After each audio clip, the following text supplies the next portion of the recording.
First with the kettlebell swing like that. Deep inhale and exhale. 3, 2, 1. Let's go.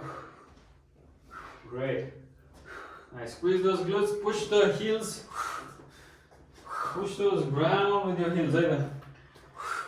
Yes. Feel the engagement of those back, lower back, glutes, hamstring. Nice. Pick it up. Pick it up. Raise. Nice. Exhaling, inhaling. 5 more seconds.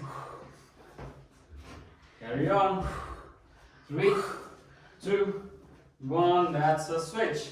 Let's go on to the dumbbell also. Push up position. Ready? Deep inhale.